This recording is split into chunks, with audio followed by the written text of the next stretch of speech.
Over the last 10 years, I've read pretty much every book on productivity, and most of them say the same basic things. Break things down, focus on one task at a time, and switch off your phone. Productivity tips might sound practical, but they're often overly simple and don't actually get to the root of our procrastination and help us to get work done. Even if we turn off notifications and chunk things up, we can still feel overwhelmed when it comes to tackling large projects like starting a business or revising for exams. So here are 5 productivity tactics that I use every single day that have helped me to scale multiple businesses and work as a surgeon while still having time to hit the gym, play video games, and take my dog Basil out for a walk. So hit that subscribe button and let's jump in.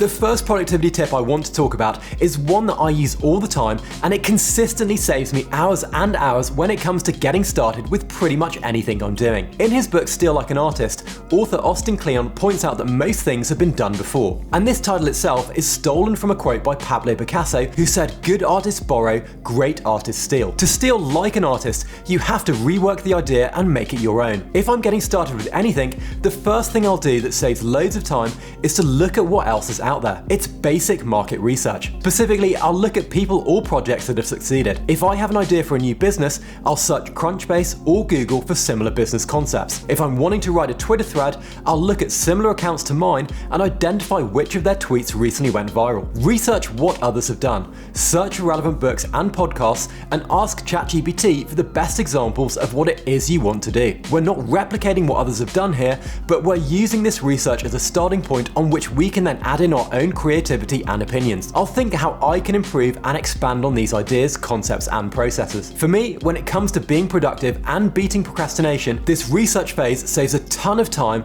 and really can be broken down into 3 key steps. Firstly, I'll look for examples of how others have successfully tackled projects or tasks that I'm working on. I'll Google the problem and I'll look for practical examples, walkthrough blogs, and case studies which are the most practical and actionable and useful ways, and then I'll bookmark these or save them into Notion. Next, I'll pick up books and listen to podcasts and just immerse myself in the problem that I'm trying to solve. I might also ask people who've been successful or pick up courses or dive into ChatGPT. For example, when I was revising for medical finals, I picked up a ton of past paper questions and asked previously successful candidates how they'd revised. If I'm writing a LinkedIn post, I'll search LinkedIn for posts with high engagement and then save these using the Save to Notion Chrome extension. The final step I use here is to then summarize the commonalities of everything I've captured into Notion. This can then be put into a single Word document or a single Notion page, and I'll try and be practical in what I'm writing. This is especially important if the project involves others, as they'll need to understand what the research is about so that I can delegate effectively.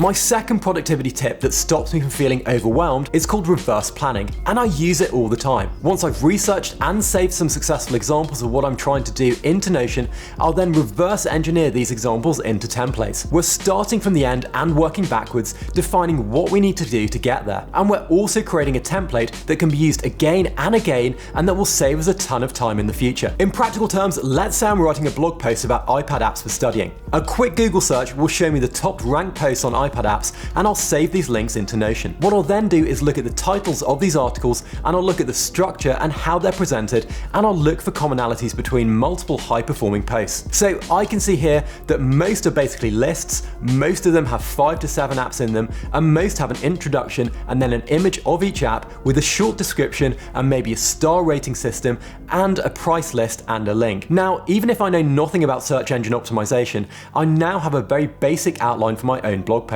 I can create this structure as a template in Notion or Word, and then I can add in my own title, something like Top 5 Chrome Extensions, and then quickly add the extensions that I use all the time from Google Chrome. If I have no idea how to get started writing or I don't have a structure, I'll often get stuck even starting and I'll begin procrastinating. By reverse engineering and creating templates that I can use again and again, I've saved myself hours and hours of frustration. If you're studying for something like a test, reverse planning might simply be creating a revision schedule that focuses on the high-yield topics using the resources used by successful candidates with whom you've previously spoken. If you're running a marathon, it might be mapping out your running program and building up to the required distance. Whatever it is you're trying to achieve, working from the end backwards helps me to not feel overwhelmed and always makes things feel achievable regardless of the size of the project.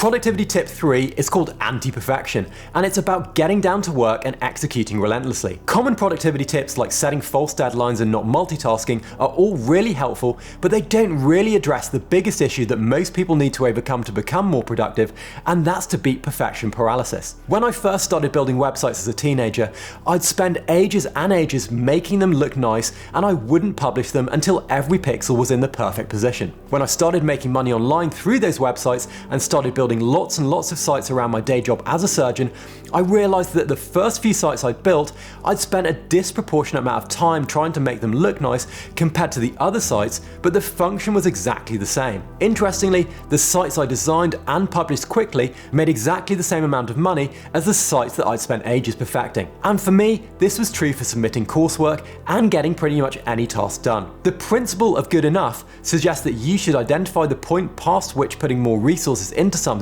won't improve it in a meaningful manner.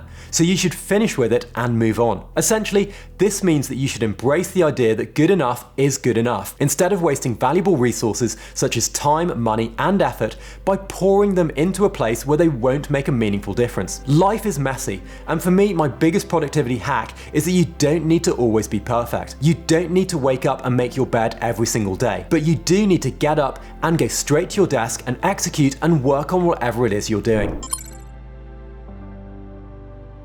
Productivity tip number 4 that helps me to stop feeling overwhelmed is called batch processing. I'm a huge fan of time blocking. I'll block out time in my calendar every day to focus on deep work. But one thing that isn't talked about enough is exactly what you should be focusing on during your time block deep work sessions. I find that even in time block sessions, if I'm trying to switch between the types of work that I'm doing, I'm way less productive than if I'm doing similar things altogether. For example, if I set myself the goal of doing a YouTube video in a time block session, the tendency might be to research titles and thumbnails, map out some basic script ideas, record B-roll, and then record the video itself before uploading it. The issue that I find here is that I'm jumping between different ways of working and different types of tasks. Researching uses a very different part of my brain to actually talking to a camera, and switching applications, and in this case setting up recording equipment, takes way more time and effort. So instead, I'll batch process. Using the same example, I might research 10 YouTube videos on a single deep work session on a Monday, and then script each of these on a Tuesday, and then record all 10 of them on a Wednesday. By grouping similar tasks together, I'll avoid time lost to application switching and reduce the risk of becoming distracted. Author Seth Godin has an awesome short blog post called Get To versus Have To. It's literally 3 paragraphs long, and it starts with the question, how much of your day is spent doing things you have to do as opposed to the things you get to do? It's a mindset shift. Are you working on tasks that genuinely interest you? When I set up my first business, I remember being genuinely excited to jump up out of bed and work on it because the concept excited me. It was way more fun than having to go into work and do tasks assigned by somebody else. And I think this factor is massively overlooked in the world of productivity. Tasks that we find boring, we'll naturally not want to do, and we'll put them off, and then they'll end up taking way longer than those tasks that we find enjoyable and fun. Now, not everything that we do is inherently fun, and some things we do we just have to do for work. For example, when I was a doctor, writing discharge summaries and prescriptions was pretty tedious compared to the excitement of doing surgery. Seth Godin suggests that we redefine what we do all day. We should view all tasks as opportunities instead of drudge work, and this simple redefinition can transform the quality of our day and, more importantly, the perception of our work. Another way to look at this is by thinking, what tasks am I doing that can be automated so that I can focus on the things that I'm genuinely interested in? Let's take studying for example. Rather than having to read through a textbook, why not jump into ChatGPT and ask it to break down complex topics? Or how about getting it to save you time by writing a study plan or even brainstorming ideas for a side hustle business? AI tools can help focus you on the 20% of things that can give you the biggest impact on your results while automating the remaining 80. To find out how to use ChatGPT to automate those repetitive tasks, you can jump into this video here, and I have some awesome videos covering ways to use tech to be much more productive. Thanks so much for watching and for being a subscriber to the channel. Do hit that subscribe button if you haven't already done so, and I'll catch you again in the next video.